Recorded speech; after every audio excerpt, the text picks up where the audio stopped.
Okay, let's open a word of prayer. Lord, thank you for this day. Pray that you'll bless our time together. In Jesus' name, amen. Well, today we're going to talk about it. I don't know what else to say. It's getting strange out there. I'll share a story in just a moment. These are the things that as sort of the grid that I use, acceleration, convergence, all these things that the Bible talks about in the prophetic scriptures are going to be happening quicker, more quickly, and then they're going to be converging. They're going to be happening all at the same time. This is a graphic that sort of takes the AI and all this stuff and kind of puts it into like a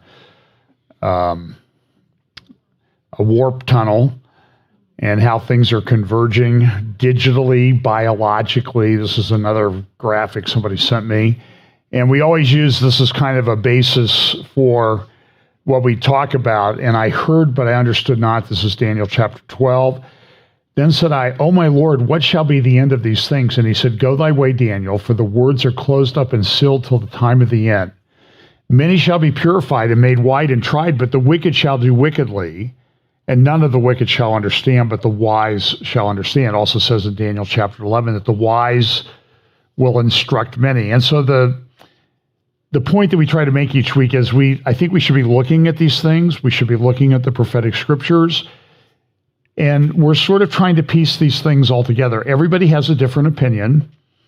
As I've said many times, if the research, they say, I don't believe it, but it says that there are 40,000 different Christian denominations. And except when it comes to eschatology, my personal research shows that there are at least 85,000.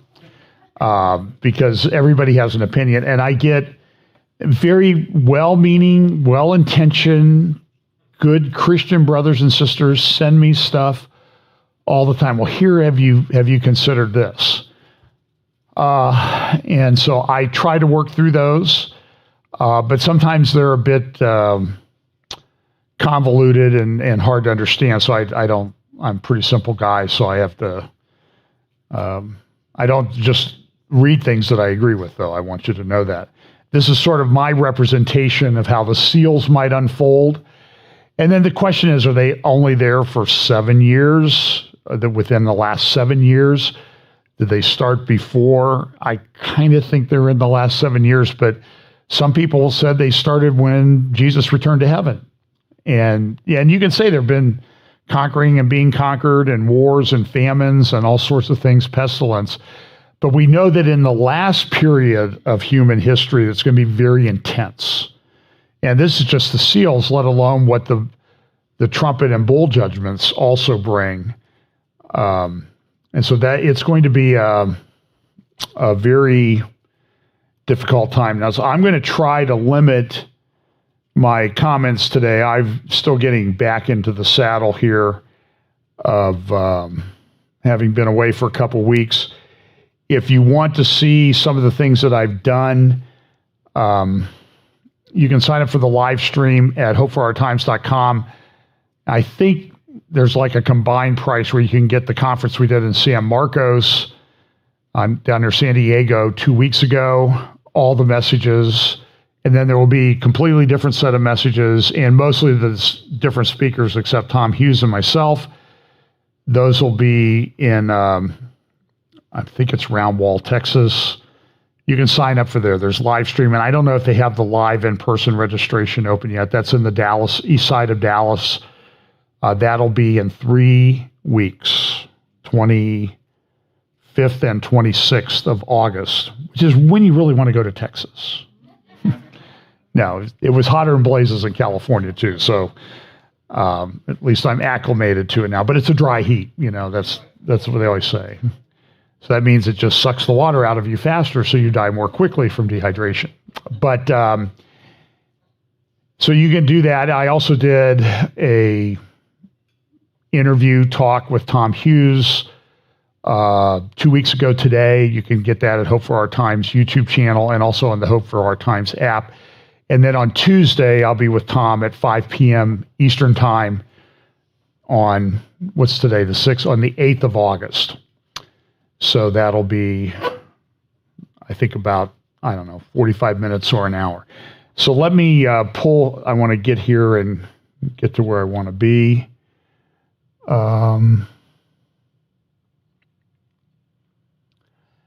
So I'm going to talk a little bit about Israel and judicial reform, and I'll talk a little bit. Actually, I need to get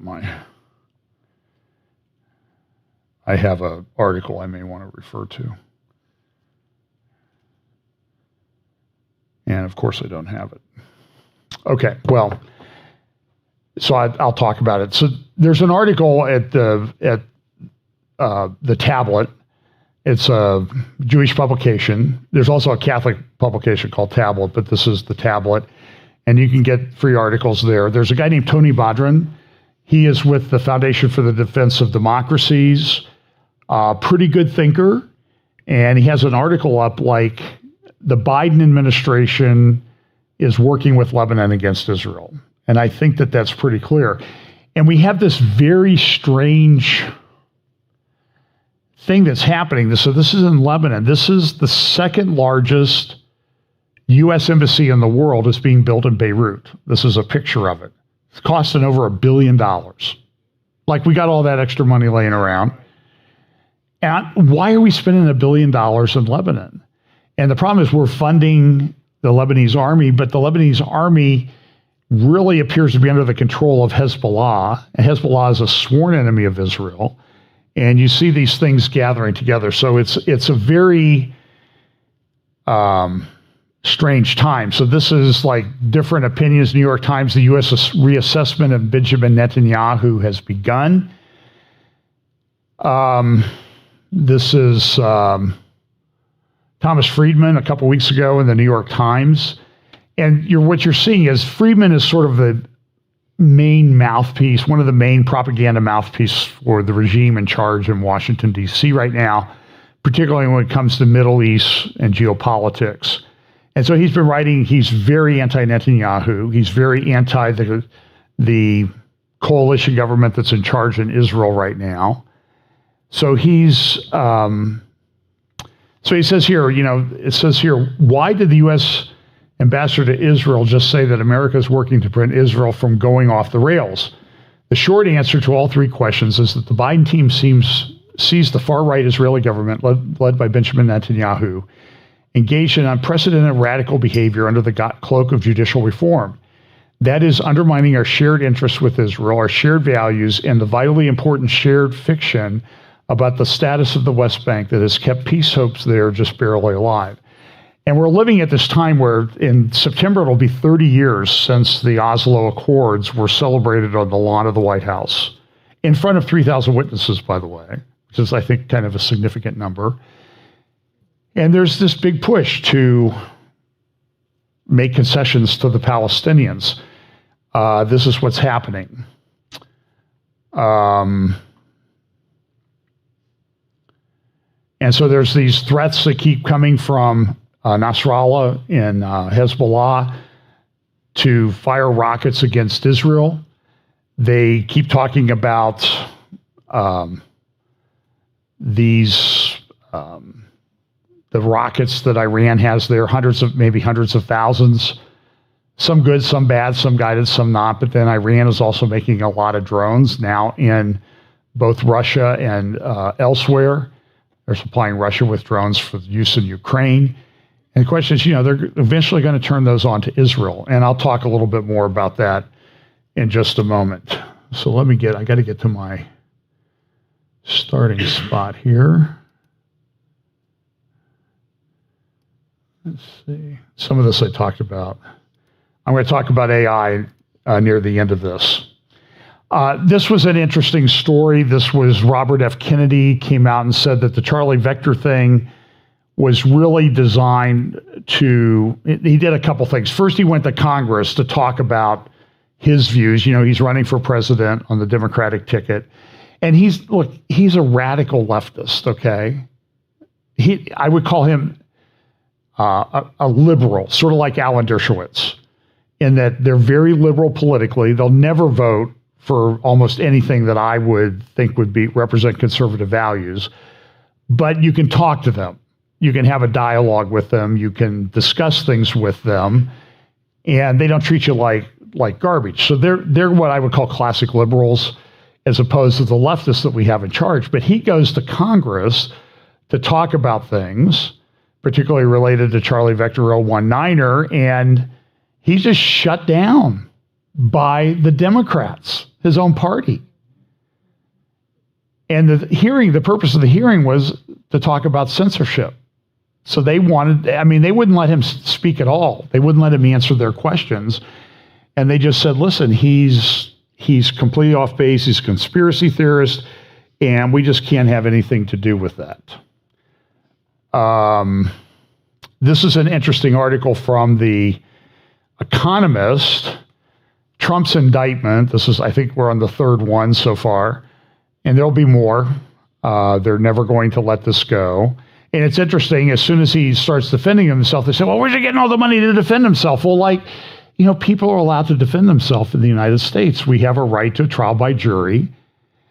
And I think The Economist, very astutely, look, The Economist is not a conservative publication by any stretch of the imagination, but they have this article that they published this week, and it says, Trump's indictment has turned every American voter into a juror. And you're going to see a lot of things. In fact, I'll just address this Trump indictment thing right now.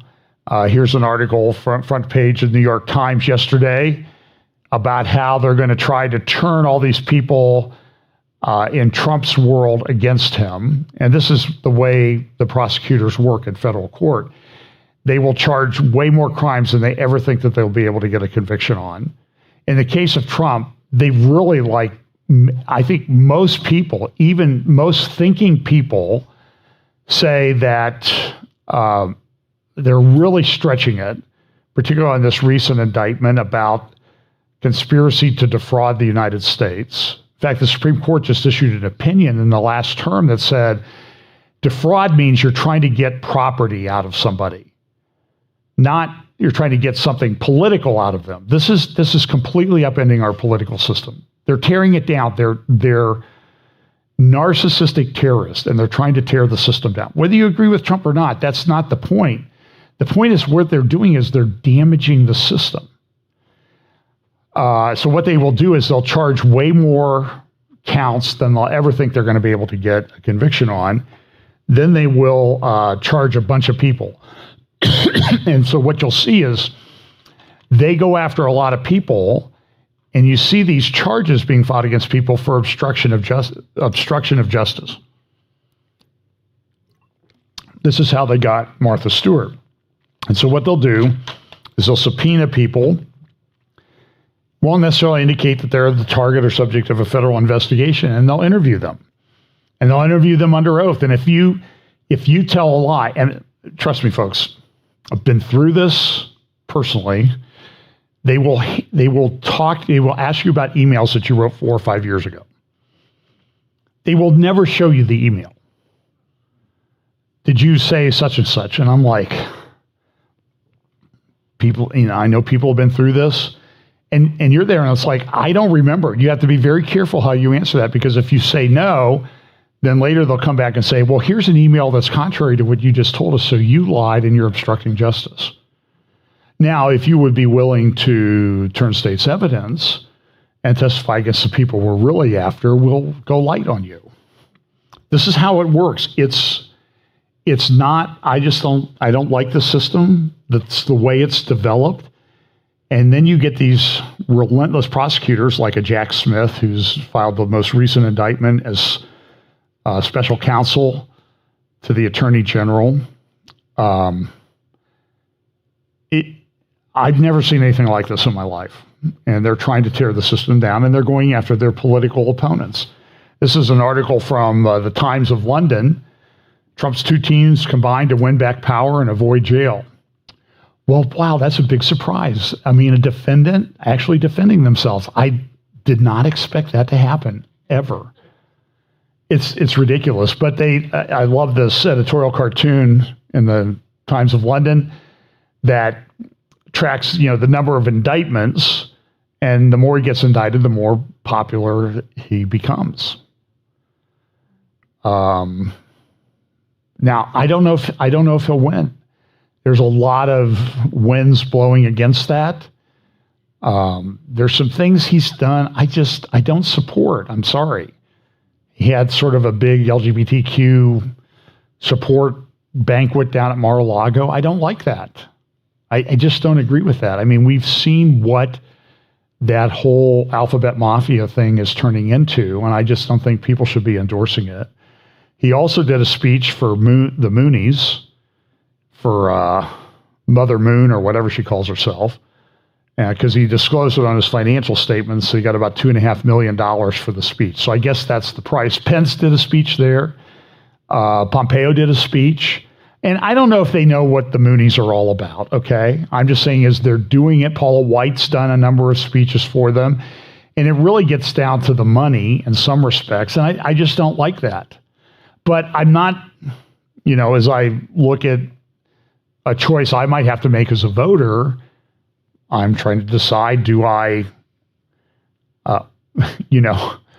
what's the best thing I can do with the choices that I have? That's sometimes the choices you make. And other people, if your conscience doesn't let you to vote for somebody like former President Trump, then, you need to follow your conscience on that.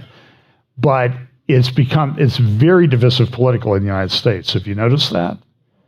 And so his popularity, though, the more he gets indicted, goes up. And I think that's an indication that a lot of people think this is not right. Even David Brooks is sometimes a reasonable person, writing in the New York Times the other day and said, hey,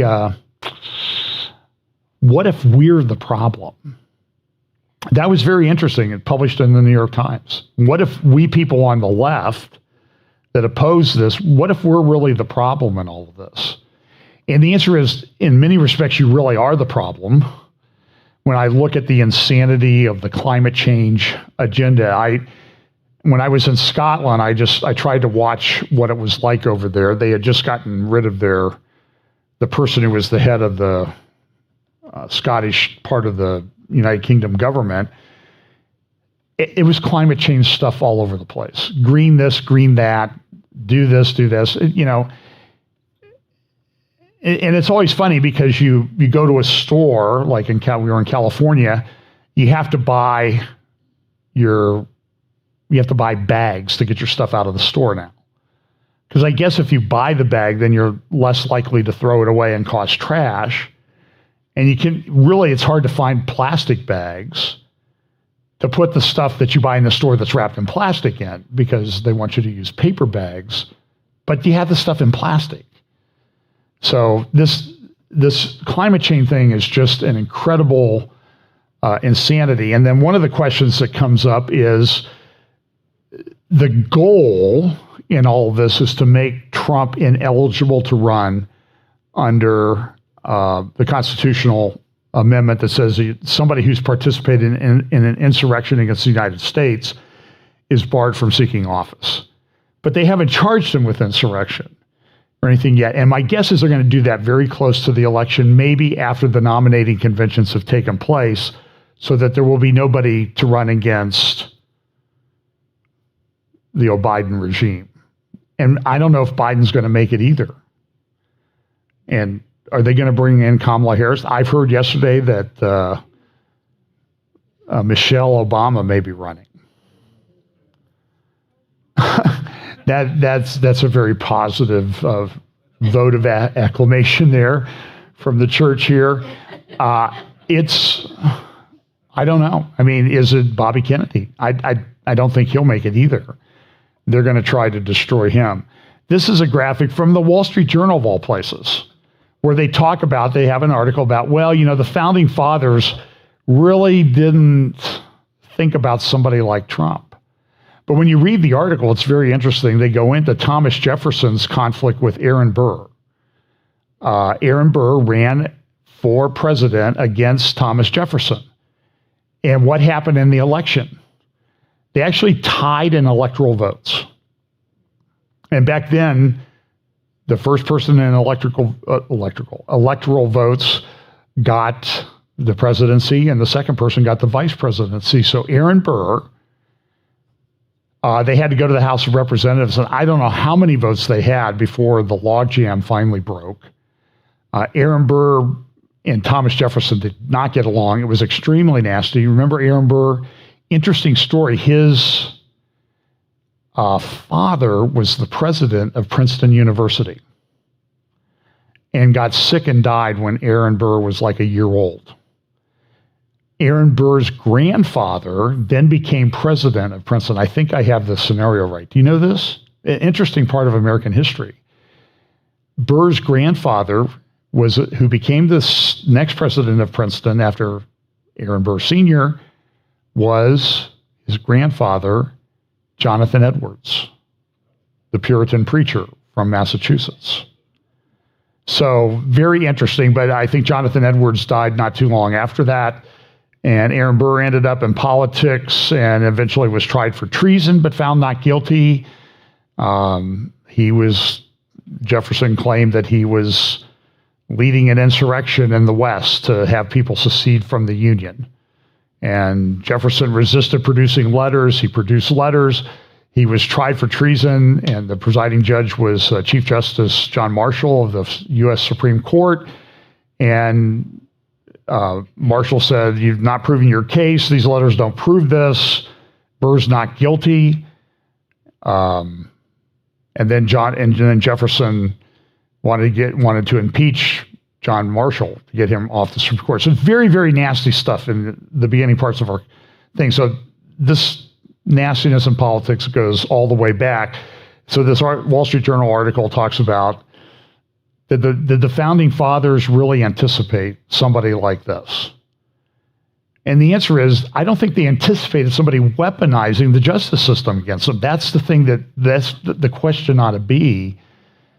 Whether you like him or not, this is a very troubling time and thing to watch. So it'll be interesting to watch that. And there's a lot of parallels between what's going on here and what's going on in Israel. Another thing that I've talked a lot about is, and I'm going to kind of jump around geopolitically and culturally and everything here. Global fertility has collapsed with profound economic consequences. This is an article from a couple months ago in The Economist. And I've talked a lot about this. The West populations are collapsing demographically. Now, how quickly they're going to go, but let's say the Lord doesn't come back for 50 years. By the way, that doesn't make any difference to me how I'm going to live or anything like that. So I'm not saying it's going to be 50 years. I can't see how it goes much longer. That's just my own personal, maybe my own personal preference for this thing wrapping up is sort of bleeding over into that. But let's just say it's 50 years. The world will be much different. China will be half the population. What kind of, and it's going to be a much older population. Japan's going to continue to age. Japan's going to be half the population. A lot of Europe is going to be half the population. Russia's going to be half the population.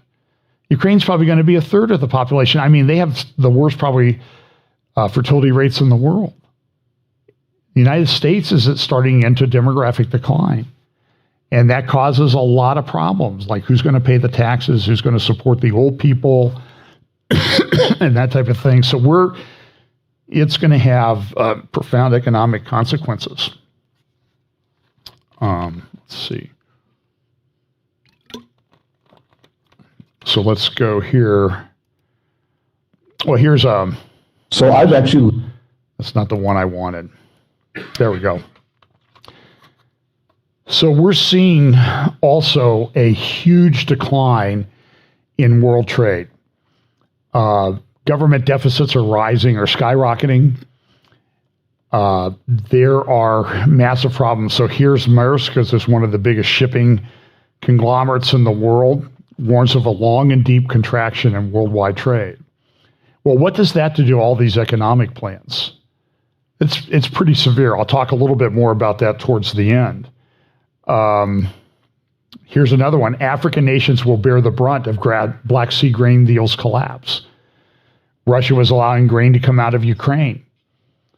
And now the deal collapsed in part because, the final nail in the coffin seemed to be the attack by somebody, probably Ukraine, on the Kerch Strait Bridge that was damaged last fall.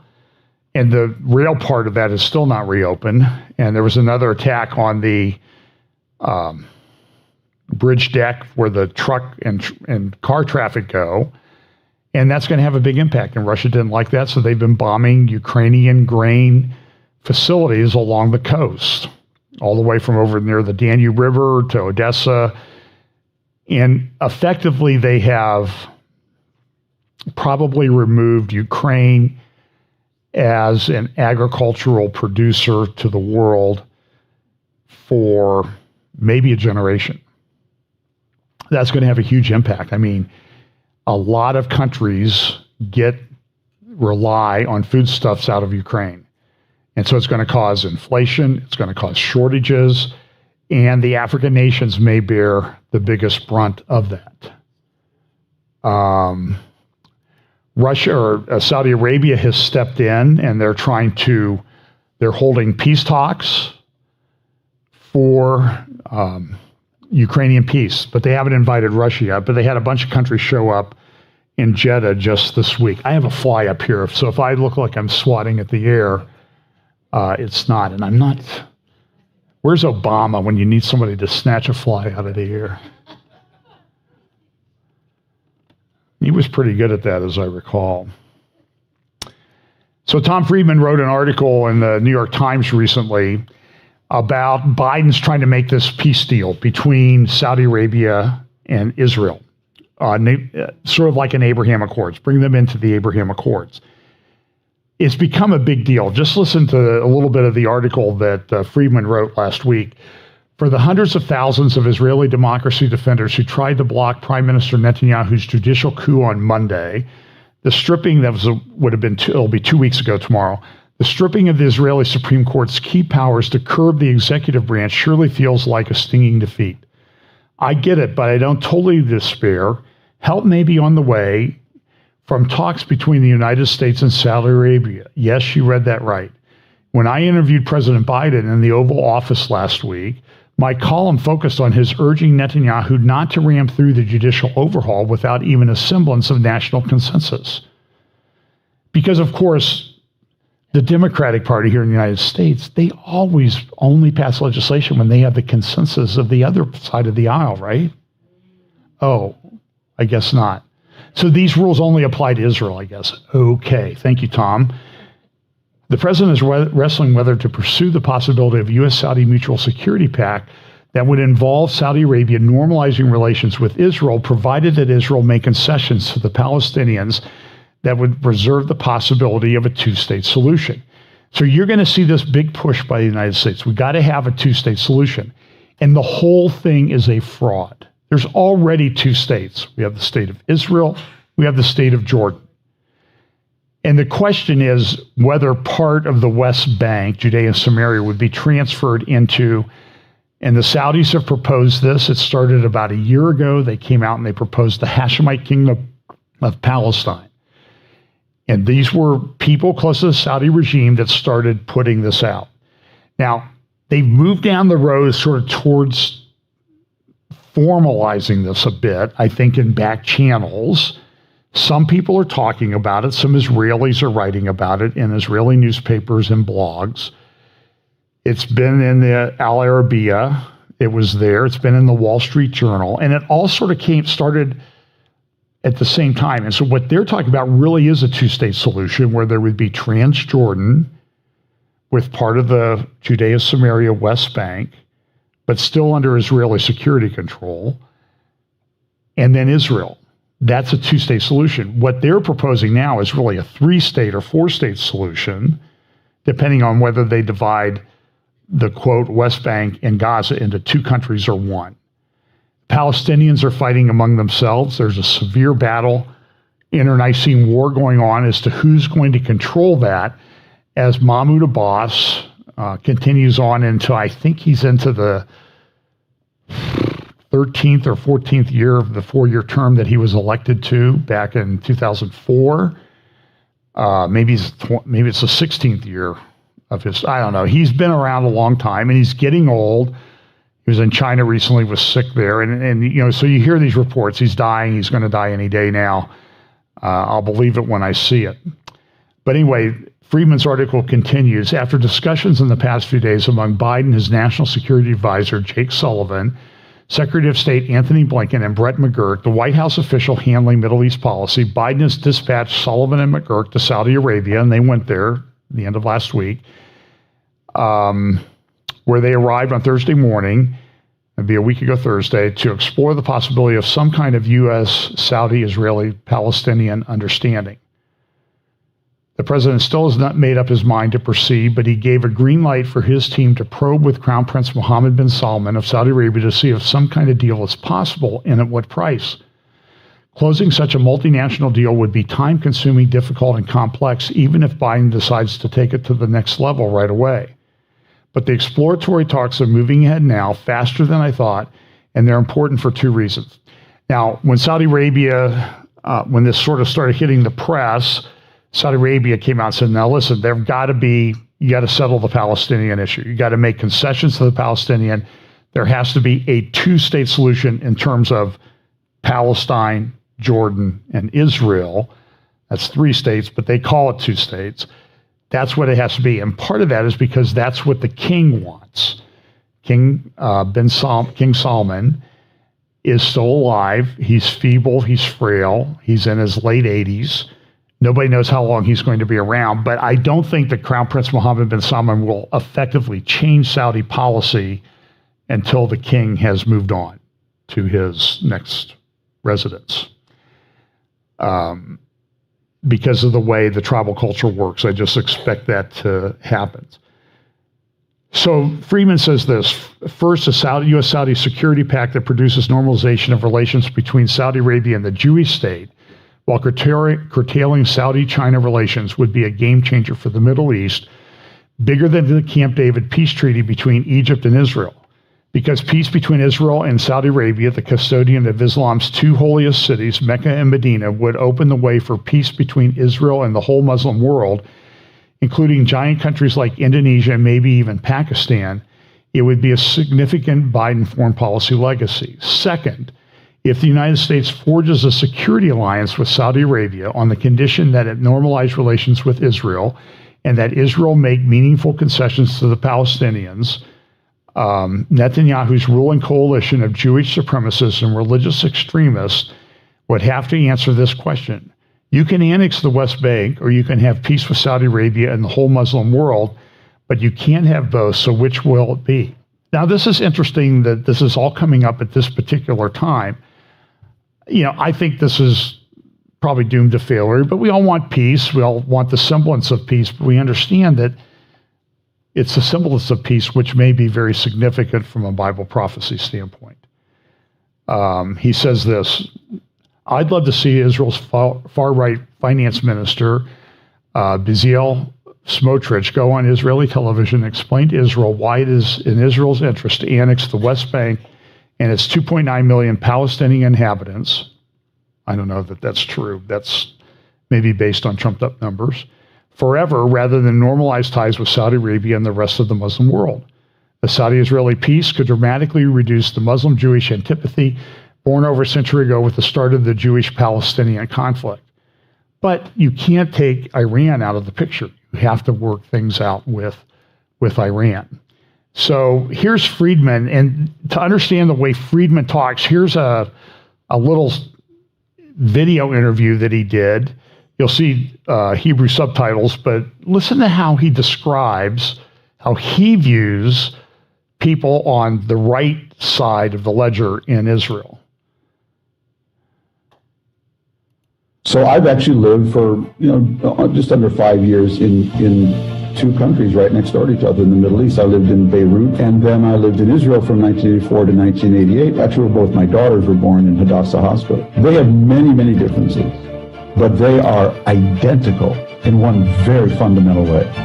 They are 2 very, very, very small countries that are very, very, very diverse. Now, when you are an extremely small country that is very, very diverse, there's only one governing system that works.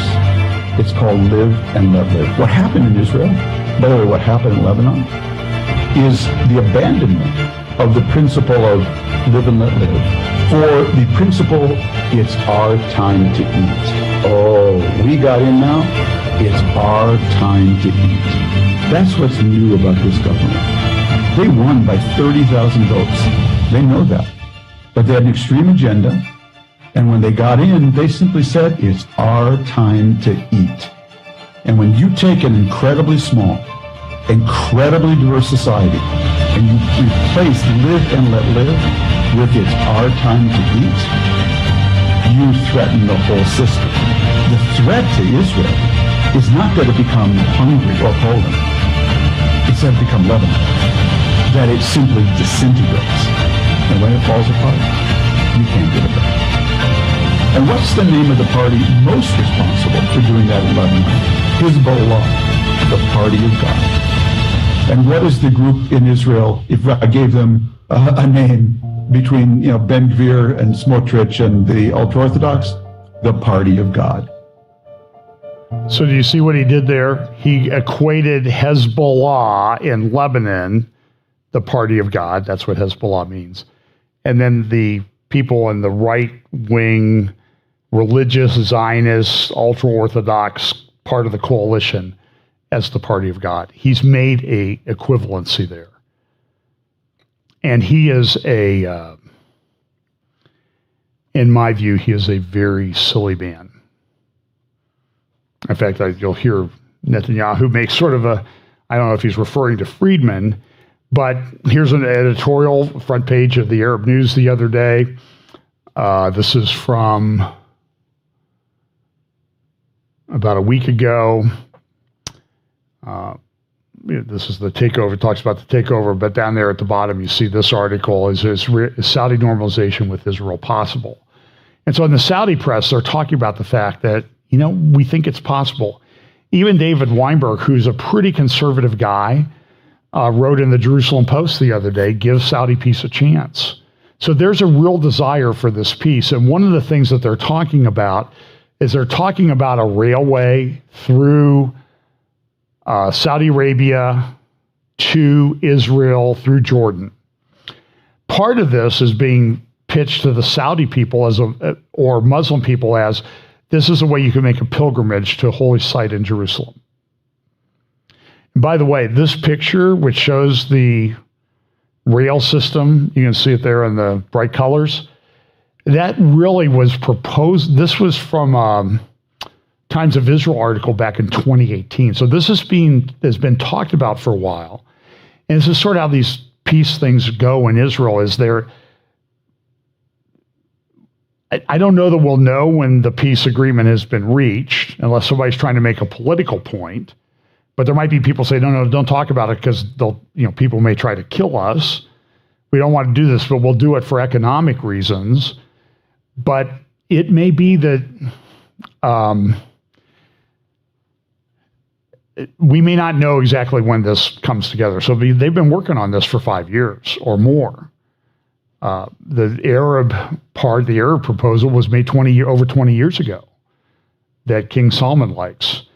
This is an article from Times of Israel. And there are these protests going on over judicial reform. I'll talk a little bit about this now because I think there's a pretty big parallel between what's going on in the United States and what's going on in Israel. So in the United States, Trump challenged the election results in 2020.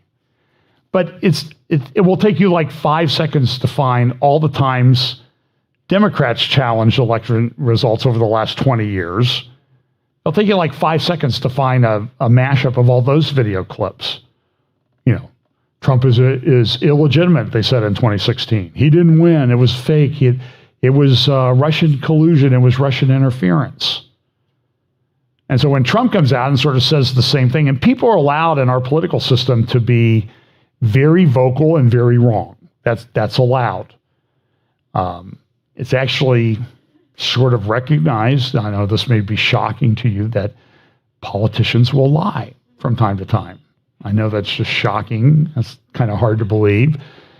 But it's what happens. But it's interesting. So in Israel, they had an election. A coalition won.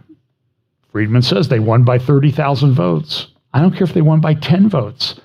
They, in a democracy, particularly one that has one legislative body, and that legislative body is supreme under the way the Israeli government is organized and the basic laws that govern it, it's called democracy. There are winners and losers in democracies. There's no rule that says you have to act by consensus. And so what's happened, though, in Israel has been, and I understand people are concerned about it. They think they're going to try to enact really strict religious laws. I have Christian friends in Israel that are very concerned about that. I understand that. But the way to defeat them is politically. Now, right now, by the way, polling seems to indicate that if elections were held now, that the Netanyahu coalition would not hold up and win the next election. If everybody on the opposite side opposing them held together in a coalition. And that's because the Arab parties are involved in that. That's questionable whether that would happen. But that may be true. But okay, so that's for the next election. And when the next election happens, things can be changed back. But what happened, and so in Israel right now, you have this like, this is my red line. Anguished Israelis talk relocation amid judicial overhaul push. Well, the left in Israel has collapsed. It's collapsing demographically. The right-wing Orthodox parties have a much larger, higher birth rate. And so because of that birth rate, they're producing more. Let's see.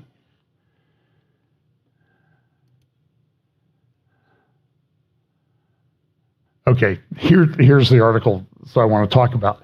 So what happened in Israel about 30 years ago, Supreme Court Justice named Barak put in this thing and said, well, the Supreme Court can opine on whether the laws should stand, that the parliament enacts based on is it reasonable and fair? And so that's a pretty broad definition. And so what they've done is they've sort of really got an outsized influence in Israeli politics. Right now, Netanyahu, there's hearings going on as to whether Netanyahu should be removed from office. This is identical to what they would do if a certain guy they want to see in an orange jumpsuit behind bars got elected. It's the same thing. They're going to try to remove him from office. They're going to try to declare him ineligible. And so the current Supreme Court president of the Israeli Supreme Court, I think her name is Esther Hayut, and they're having hearings right now. And one of the things they're having a hearing on this past week, I think it was last Monday, the coalition enacted an amendment to the basic law of Israel, which the parliament can do under the way Israeli government, they don't have a constitution. So the parliament can enact an amendment to the basic law that says this reasonableness standard has to go. There's some other judicial reforms they want to do about how Supreme Court justices get appointed. And right now, I think there's 8 people on the Judicial Selection Committee. The existing Supreme Court has 3, but you need 6 to get somebody appointed. So the Supreme Court just says, we're not going to approve anybody that doesn't agree with us ideologically, so only appoint that type of person. Then they bring these trumped up, for lack of a better term, trumped up charges against Netanyahu on bribery and that type of thing. And they say, oh, Prime Minister Netanyahu, you have a conflict of interest because you're a defendant in criminal cases, which may last 5 years. So you should either resign or you have a conflict of interest. And it would benefit you if you voted to change the way the judicial system is organized, which, another shocking thing is sometimes politicians vote in their own best interest. Like, Nancy Pelosi, she of the ripping up Trump speech at the State of the Union that year, whose net worth has increased by $140 million over the last 15 years on a public servant's salary. Oh, well, her husband's just a good investor. Baloney, okay? It just seems, and it's happening on many levels. So here's Haaretz this morning, or Friday, High Court rips incapacitation law on hearing. So they enacted a law said that Netanyahu is not incapacitated. And so the Supreme Court saying, well, we don't like that. We're going to rip it apart. Look at the imagery that they use in this editorial. You see the sneaky people behind the Supreme Court justice, and she's kind of lionized. There's this from Haaretz, Friday or today, far-right ministers may reject the High Court ruling. So there's questions. They're asking people, would you go along with the ruling of the Supreme Court if it struck down the reasonableness reform legislation that you just passed? And Netanyahu's been very coy. He's not answered it. Probably the best article I've seen on this, and you can get her article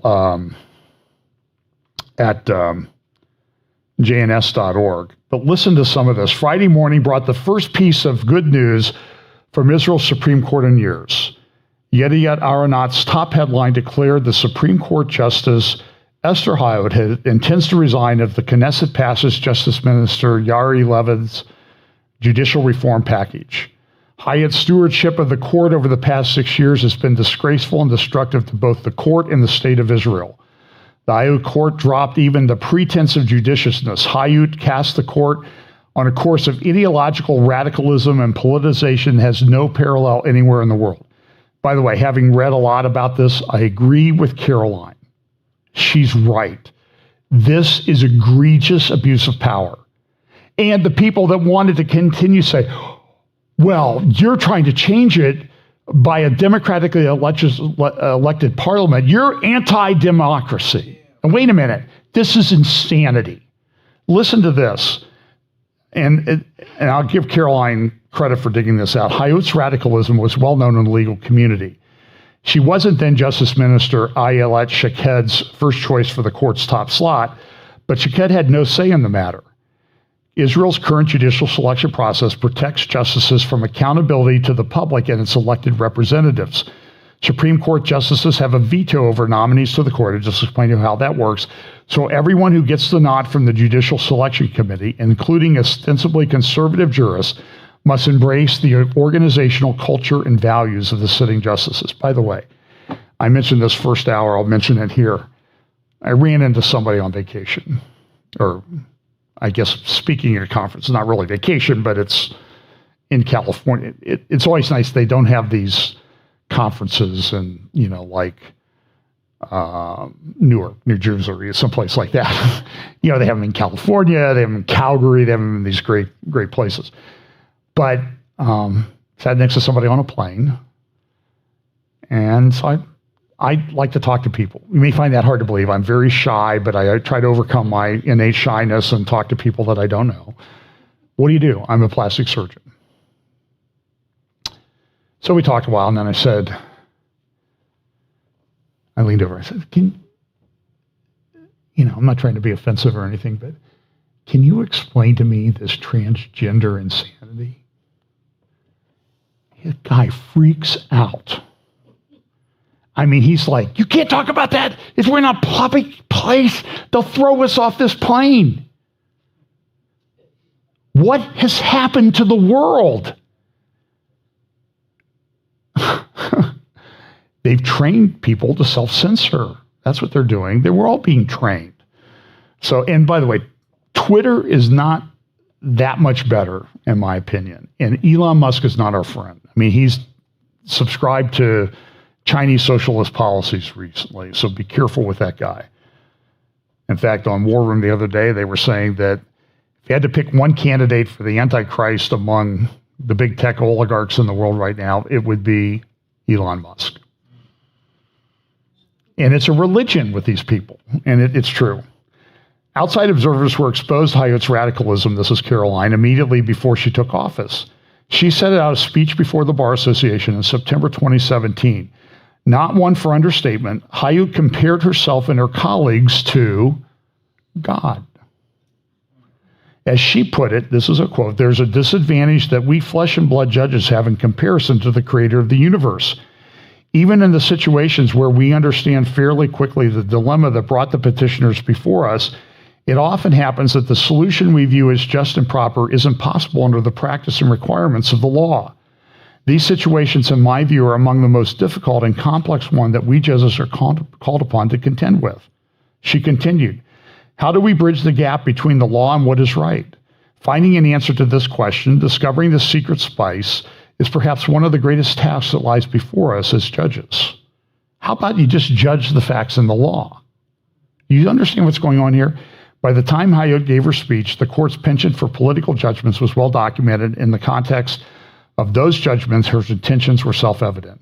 On the eve of her inauguration as president, Hayut declared that the court would disregard the law whenever it contradicted the justice's values, and given the illogical conformity of the court, those values would, without question, be aligned with the leftist fringe of Israeli society, a fringe that would never, ever win an election. And she's exactly right. They're not going to win. Labor, I think Labor's not even in the current coalition. They used to have prime ministers from Labor. Or not in the current coalition, they're not in the current parliament, Knesset. They've lost. And so this is just a kind of a crazy thing. And so get this article at jns.org by Caroline and read it. It's titled Esther Hayut's War Against Democracy. And again, this is typical left. They will accuse you of being anti-democratic when they're the ones that are anti-democracy. They will always accuse you of what they really are. This is sort of like one of the fundamental laws of physics of the universe. Heat and light, and they will always accuse you of being what they are. And so Israel, they talk about should they have a constitutional convention, and they've not had on the left there. That's the Declaration of Independence of Israel, and they talked about having a constitution, but they never got around to it. By the way, David Ben-Gurion, who was a leftist, by the way, he said, you can dig up some of his quotes about what happens if the judiciary gets out of control, and he said, you can't let that happen. You can't let the judges get control of everything. This is a democracy. The parliament is supreme. And so people, they're tearing down the structures of society. You have reservists that don't want to serve in the army. So it's a big problem.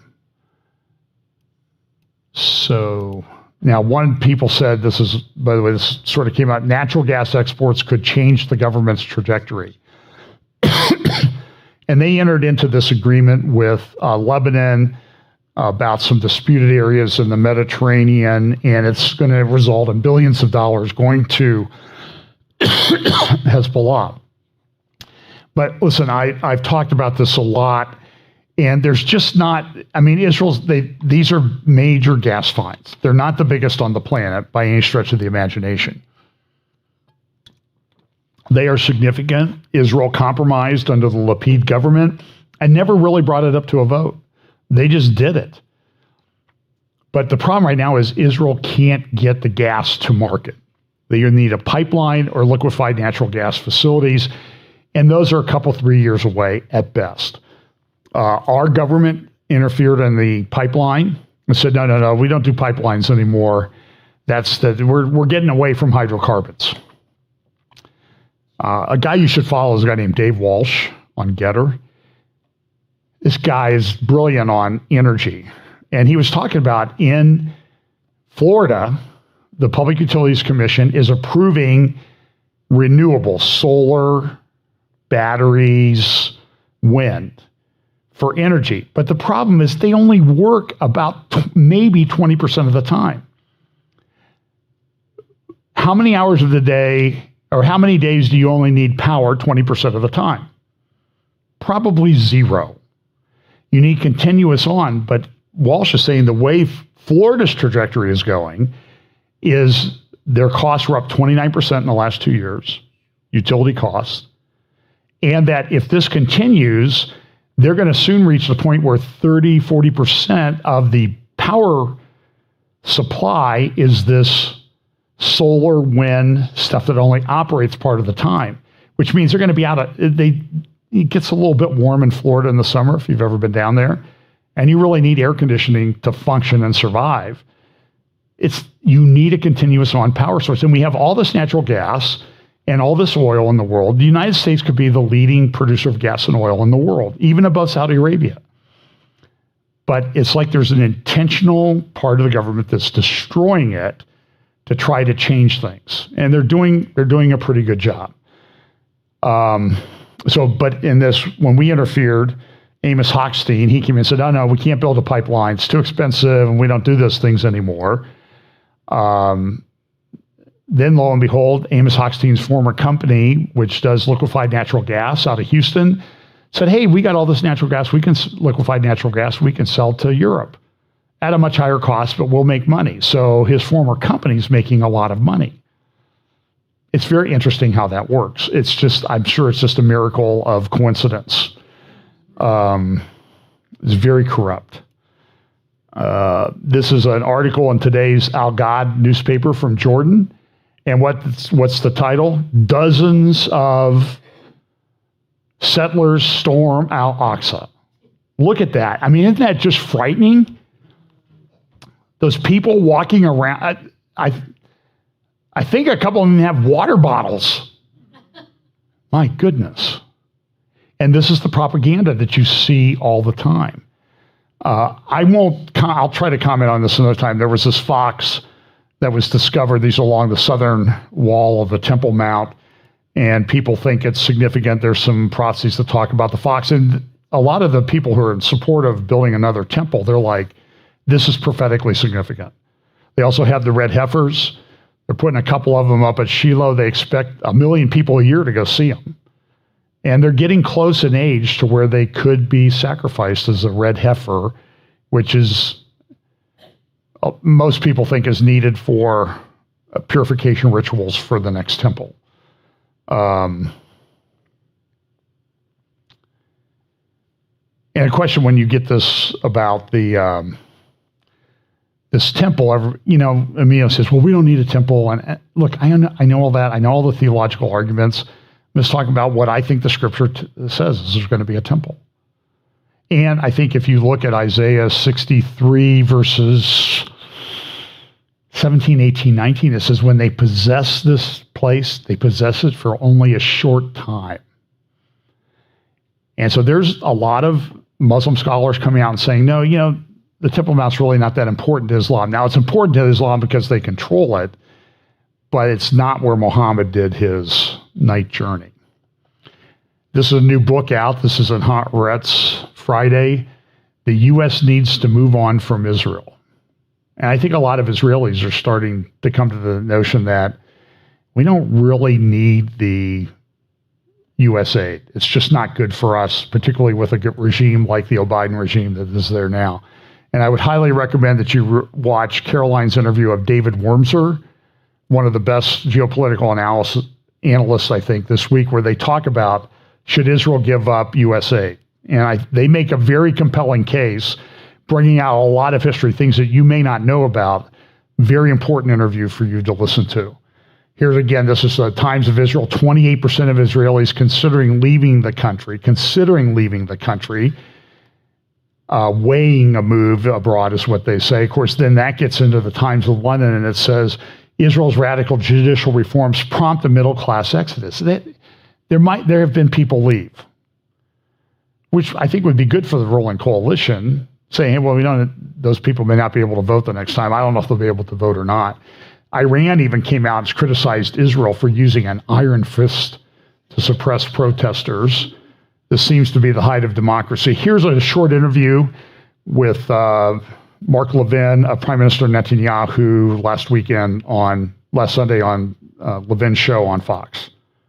Prime Minister Benjamin Netanyahu, don't you find it odd, all these other countries trying to interfere in your internal affairs on behalf of a judicial oligarchy, which is really anti-democratic, while in many of these other countries, their leaders are trashing their courts and their Supreme Courts left and right all the time? Do you tell any country like the United States, how they should conduct themselves when dealing with their courts? No, I don't. I've been in power elected again and again, 6 times democratically. And it's a total of 16 years. And in all these 16 years, I never commented on the internal debates in other democracies. I've just chosen not to do that. Now, other leaders, elected leaders, can decide to do that in Israel. Everybody has an opinion on Israel. They don't have an opinion on the riots in France or the protests that are there or the debates that happen inside other countries. You have a major debate between the Supreme Court and the executive right now in America. I really don't care to comment about it, but if people choose to comment about ours, it's okay. We'll make our own decisions. And in democracies, sovereign states, sovereign democracies, the elected representatives of the people make the decisions, and that's how it's going to be in Israel. And by the way, my criticism to my opponents is not that they're engaged in treason. I don't think that's the issue. It's just illegitimate and wrong. What we're doing is not weakening Israeli democracy. We're strengthening it. We're bringing it back in line to where most democracies are, where Israel was in its first 5 decades, and where it should be now in the coming decades. Well, that's why I would call you the peacemaker with the pacemaker, because I'm definitely not the peacemaker, and I don't have a pacemaker yet. You stole that from one of my aides, but that's fine. Well, why not? Here's the thing. Is it not odd to you that you are the one in your party and your coalition are promoting democracy for the voters, for the people of Israel? And that's called dictatorship. And the other side is fighting like hell to defend a judicial oligarchy, because the oligarchy, let's be honest, that oligarchy goes one way. It's hard left. They appoint each other. It's incestuous and so forth, because it helps the minority parties in your state. It helps the opposition parties, I should say, in your country. No? Well, I think that there are political motives, obviously, very strong political motives here, but I think there are also misconceptions, just wrong concepts. What is democracy? Democracy balances the will of the majority with the rights of individual rights, or the rights of the minority, as some people say. Now, how do you achieve that balance? Well, the founding fathers of the United States came up with the only formula that works. And that formula means that there is a balance of power between the executive, the legislative, and the judiciary. That's what guarantees the proper balance between the will of the majority and the rights of the minority. That balance has been thrown off the rails in Israel by the most, as I said, the most activist judicial court anywhere on earth. And so we're trying to restore it. That is said to be an affront to democracy. In other words, the idea is it doesn't make any difference whom you elect. You elected a government, you voted for this or that policy. You don't decide. These 15 people, by the way, they're respectable people. They're good jurists. I don't have anything bad to say about them as individuals, but they have not been elected, and they're often self-selecting. They will decide instead of the people. Now, obviously, we cannot have the other side, that the elected legislature or government can do anything they want without judicial review. There's a balance there. We're trying to restore the balance. That is said to be the end of democracy, and this is just silly. So that's Netanyahu, and here's an article. This is from Times. Weeping Israeli pilots vow to abandon patriotic duty. And then there was some people that came out that were former members of Shin Bet and IDF and that type of thing, leaders there, and said, we shouldn't serve a government that we don't agree with. And, it's interesting. This comes up around we just had the 9th of Av. By the way, here's an article from NBC. You can get that on NBC or YouTube. It's about 13 minutes with Netanyahu. He goes into a lot of things.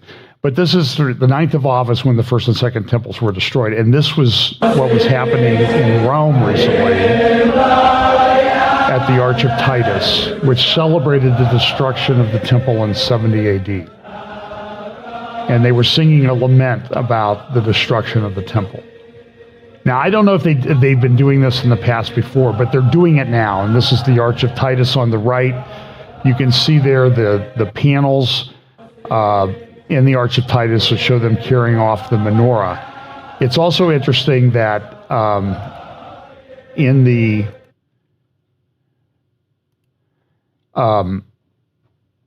there's another thing that happened on the 9th of Av back in 2005. And prior to this happening, the Sharon had been convinced by the Bush administration that Israeli settlements within Gaza should be evacuated. There were 21 of them. You can see them in the blue areas there in Gaza.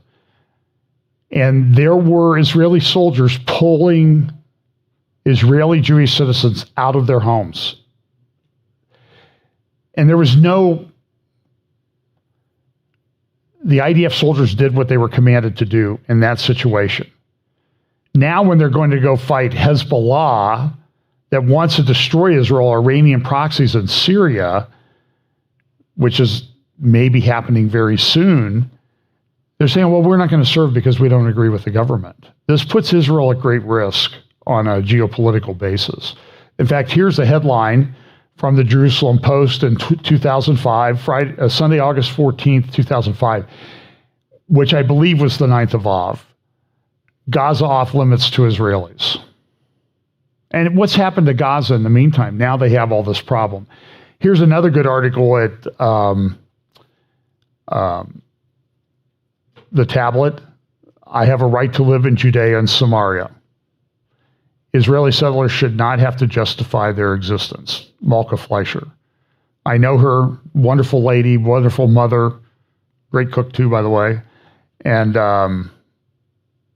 very, very intelligent, very passionate Zionist, defending the right of Jewish people to live in Israel, particularly in the biblical heartland. And she and her husband Yishai, they moved to Israel many years ago, probably 20 years ago, and they've lived in like Bethel, they've lived in the Mount of Olives, they now live down in Euphrat, and they wanted to live in the biblical heartland because they believe that that's their right, their obligation, and the future of the Jewish people. So highly recommend that article. This is Iran is developing hybrid message. They're developing all these different missile systems.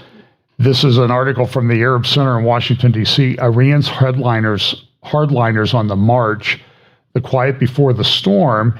And they go back and they look at this picture, which I think I showed before from 2019, where Khomeini on the 40th anniversary of the Iranian Revolution said this is the second phase of the revolution. And is that happening? Articles from the Times of Israel over the last few months that they're trying to harden their bunker sites, their missile sites, that they would even be impenetrable to U.S. bunker buster bombs. So the question is, how long is Israel going to really let this go on? UK said today the Iranian state is now the biggest threat to the UK. And they're developing, this is a thing on their hypersonic missile.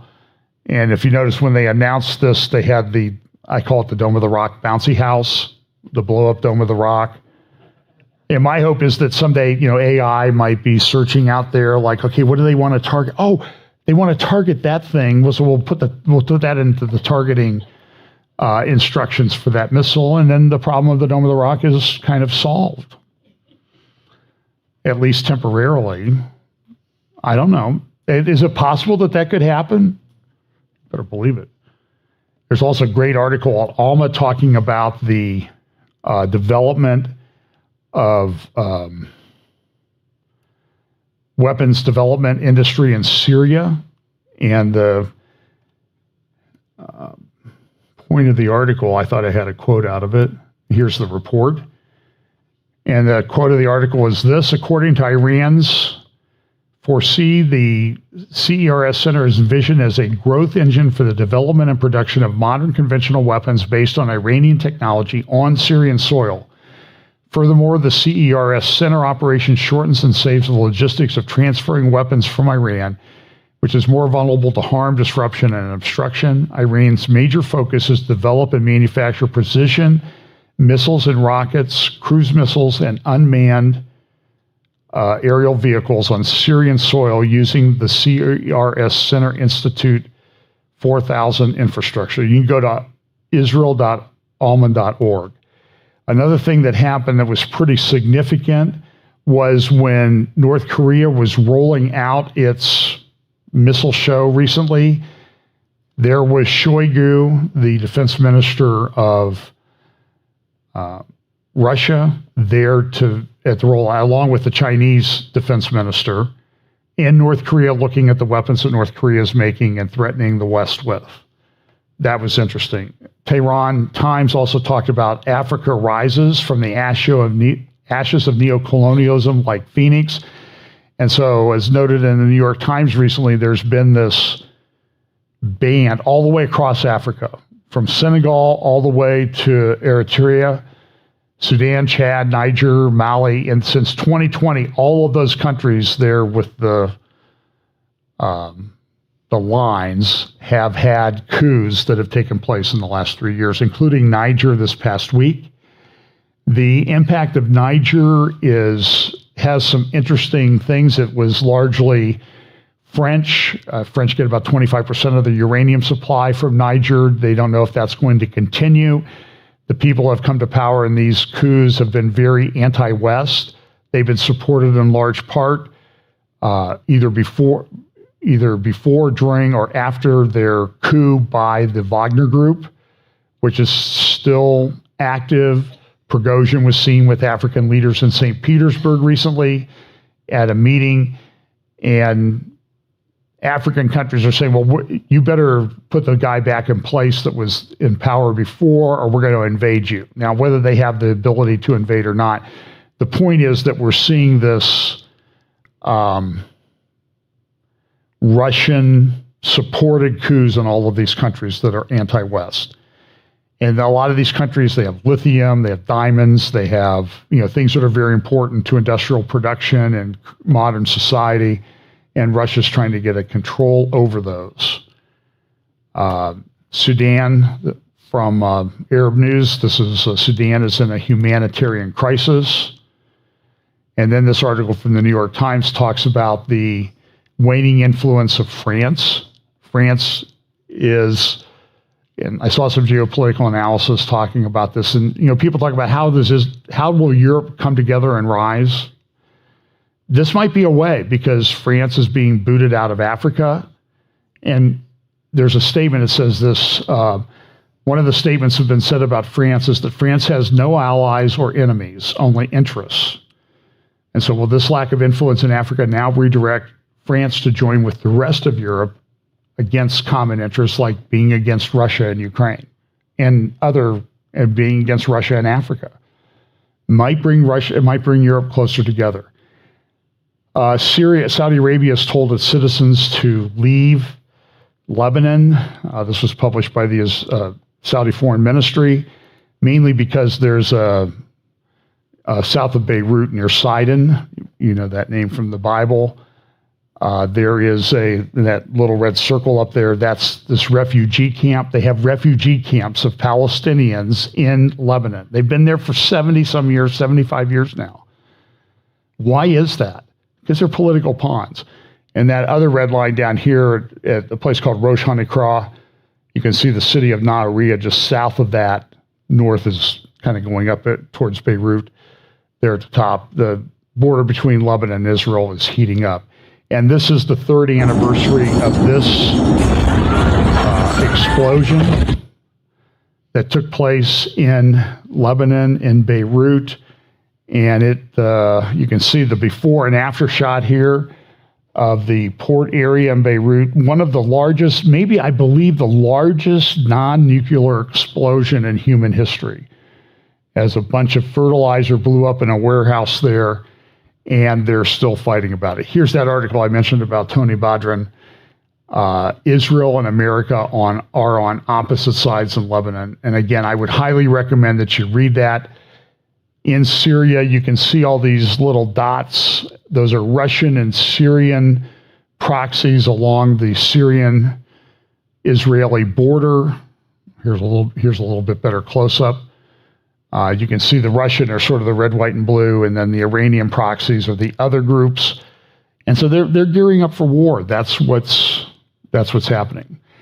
Couple quick comments about AI. I'm going to do one of my talks or my talk in Texas, probably on AI and some of the developments.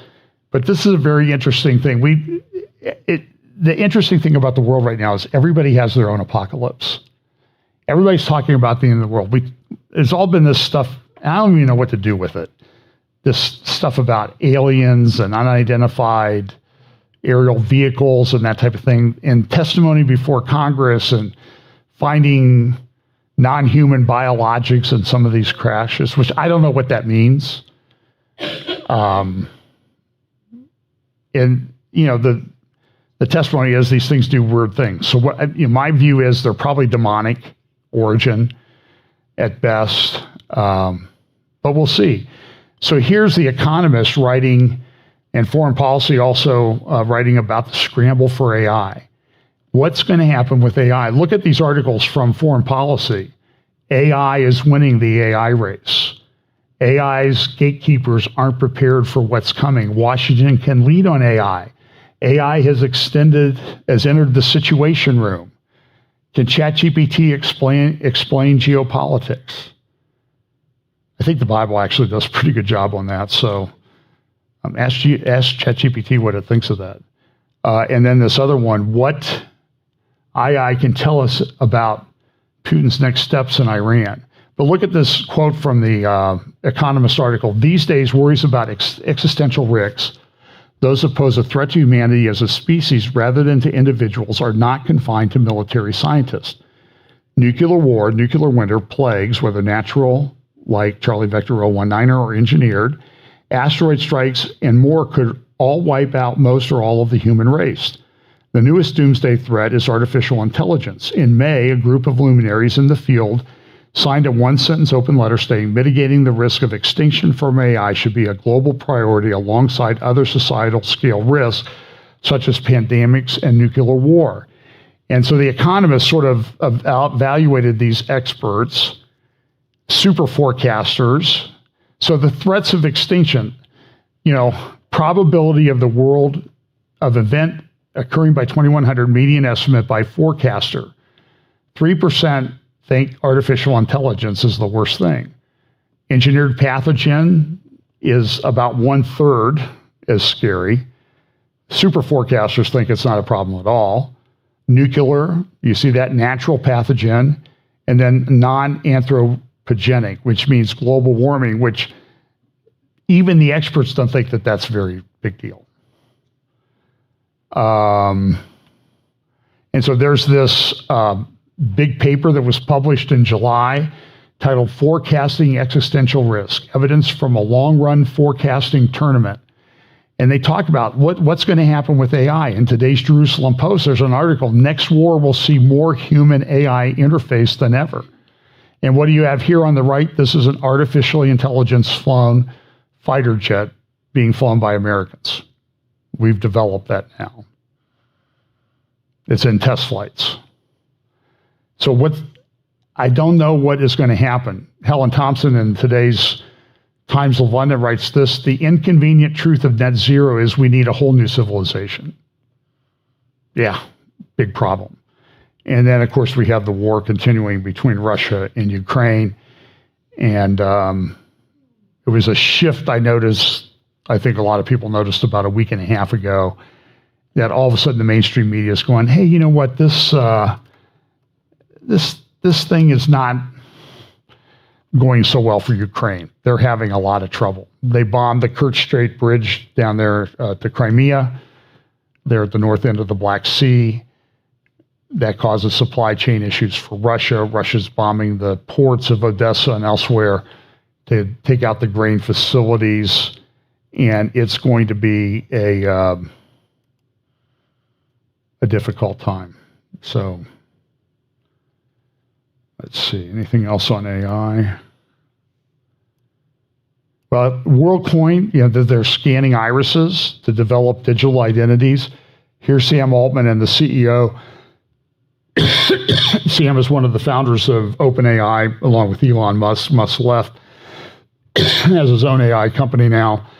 But he's talking about this. They're talking about WorldCoin in getting digital IDs, and this is what they had to say recently. This will be the greatest technological boom, productivity boom, economic boom, whatever you want to call it. This will be the greatest one since the internet. So you have AGI coming relatively soon.